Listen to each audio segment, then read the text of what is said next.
Yo, what's up, everybody? Welcome back to the channel. Now, yesterday we got a lot of breaking news up in the Omnibus Cafe group on Facebook. And the link down below, I'll put a description to their channel if you choose to join. Also, if you want to join their Instagram. So we got a lot of announcements as far as new releases from DC and Marvel. So man, let's just talk about the DC ones a little bit, and we'll see how long the video's running, and maybe we'll talk about the Marvel stuff. After get-go, let's talk about one of the ones I'm more hyped for. This is Wonder Woman by Greg Rucka. So I've been seeing the trade paperbacks around. I had them at one point, never got around to reading them, and I'm kind of glad I didn't, because now that the Omnibus is announced, this one I'm gonna buy for sure, and I could read them for the first time in big oversized pages. So that's pretty cool. This is gonna go for 125 bucks, and it covers issues 195 to 226 of Wonder Woman. Covers Flash issue 219. Then it says Wonder Woman Blackest Night 1 through 3. Wonder Woman Hakatea. So yeah, that's some good stuff right there. The page count, it says 1,000 pages. So that's one I'm definitely, that's like probably really high on my list. Probably the number one from the announcements I've seen right here. Honestly surprised it took this long to make a Greg Rucka or a John Byrne Wonder Woman Omnibus. Because I think those are like two that are really high on the people's list as far as Wonder Woman collectors. I'm not necessarily a collector of Wonder Woman, but this is a book I've been wanting to read.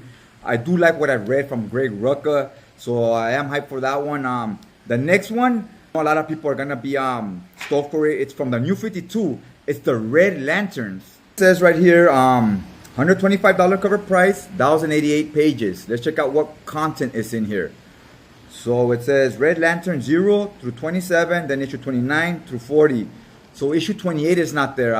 Again, I'm not familiar with this run, so I guess that issue is a tie-in to another storyline. So it's probably on another Omnibus. Maybe it's on the either Blackest Night Omnibus or one of the Green Lantern by Jeff Johns ones. And we have Stormwatch issue 9, Supergirl issue 31, Green Lantern Red Lantern issue 28, Green Lantern Annual number 2, and Red Lantern Annual number 1, and Red Lantern's Futures End. Now, I remember the Futures End storyline.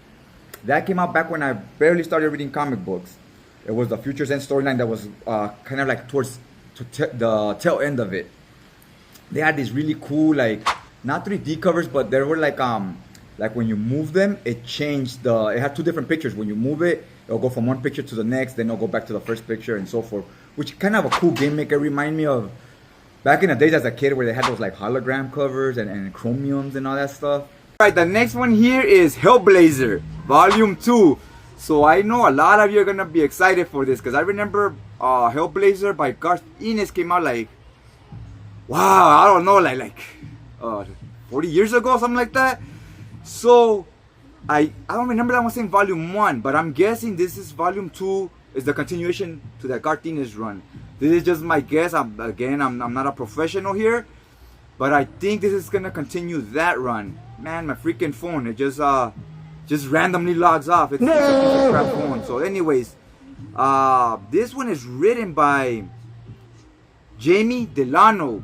So let me know if this is continuing the Garth Ennis. I'm assuming it is, because I'm not aware of any other Hellblazer omnibuses, but I do come in and out of the hobby, so there's years where I really don't keep up and stuff gets announced that I wasn't aware of, right?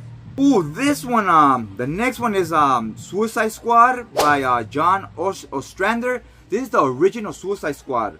It's the first series of this.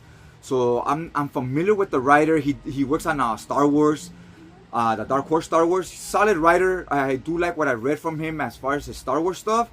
So I guess he used to work with DC before. A lot of these older writers that used to work with Marvel and DC now work with like Dynamite. Like they work with other companies now and there. I don't know if they just don't want to work with the superhero stuff anymore, because editorial and stuff will change their stories, their tie-ins and whatnot. But yeah, I know this is one that's highly regarded by a lot of people. Not familiar with this one. I don't read Suicide Squad at all. So, but I am familiar with the writer, and I could say his stuff is pretty good. I enjoy it. Damn! Yeah, there's some bullshit right here. So we have Nightwing by Tom Taylor, hardcover omnibus announced. I could swear like last month we just had the same exact material in a compendium. So now all those people that bought that compendium, now we gotta announce the Omnibus. Alright, so yeah, so we got both now. And you know what? I could still see some people preferring the compendium over the Omnibus for just budget reasons. Because I'm in a situation right now where, damn, these Marvel books, they just keep going up in price, right? So now they're like $150. And I can't buy a lot of those because not only did they go up in price, but the discount that used to be 42% and sometimes 50% on release day is now 38%. Excuse me, my bad, I'm drinking some beer here.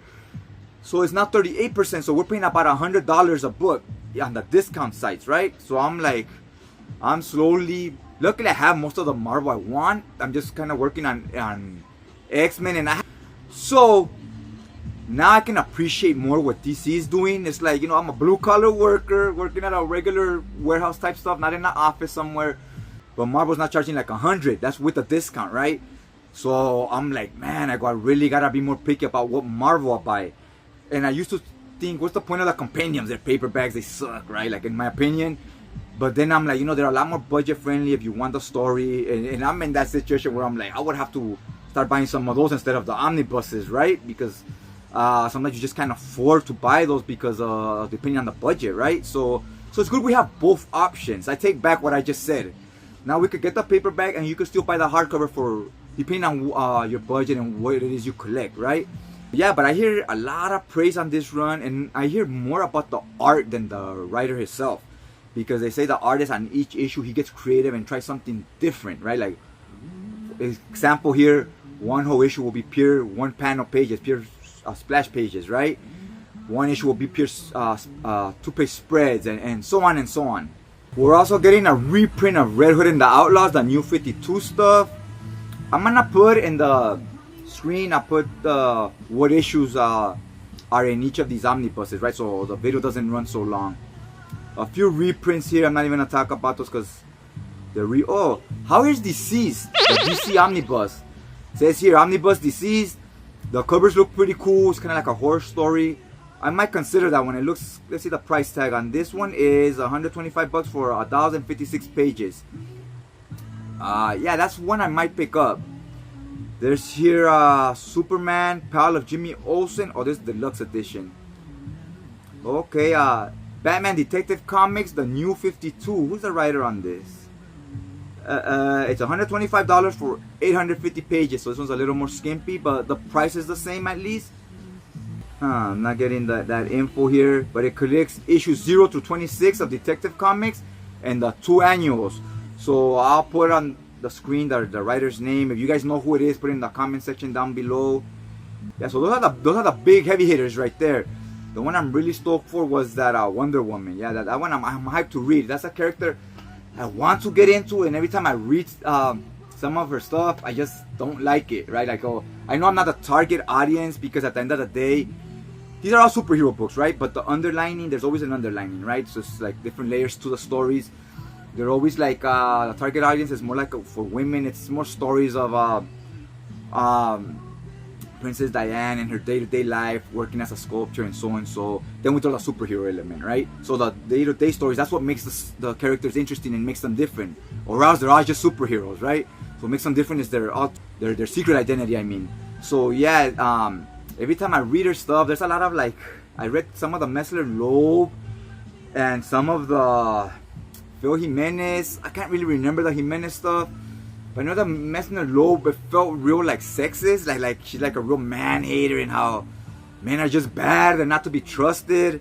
You know, men can say the same about women. We all have our good and our bad people, right? We can't paint everybody with a broad brush and so forth. So if she has those stories, that's fine. But I was like, yeah, this is clearly for like more for women, right? Like I was like, I don't know how I'm supposed to feel about some of this stuff is saying, like hey, you talking about me, bro? Like what I do, right?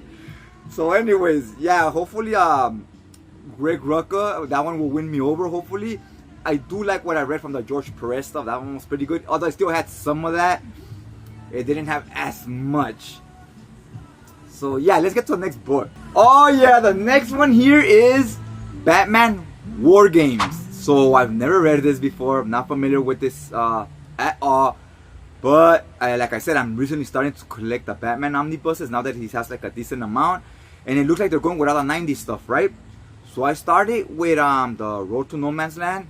What I really want is the Cataclysm and the Contagion. That I have read some like at least half of that stuff, and it was really good. It was a solid read. That kind of leads into the Road to No Man's Land. So I want to start collecting from there. I skipped the Nightfalls just because I don't like the way the books look.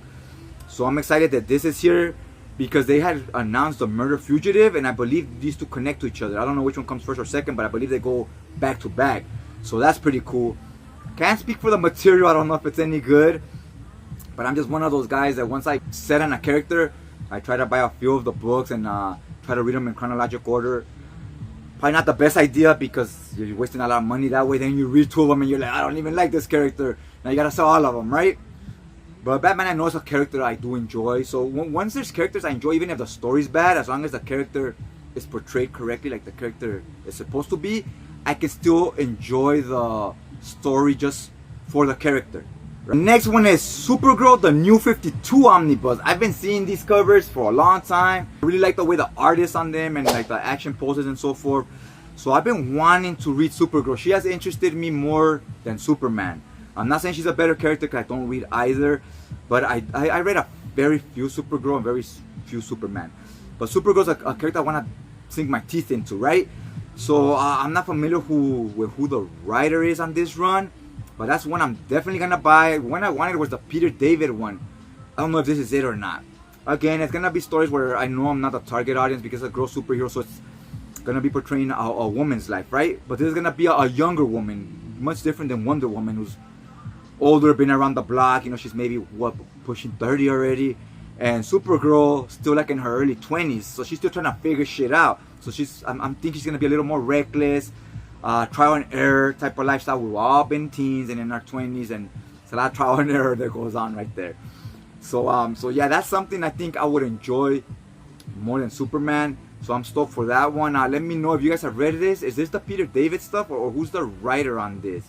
I just know it's the Omnibus right here. They're pushing a lot of New 52 stuff. You know, the New 52 stuff was really good. That's when I came into comics, when it was like towards its end.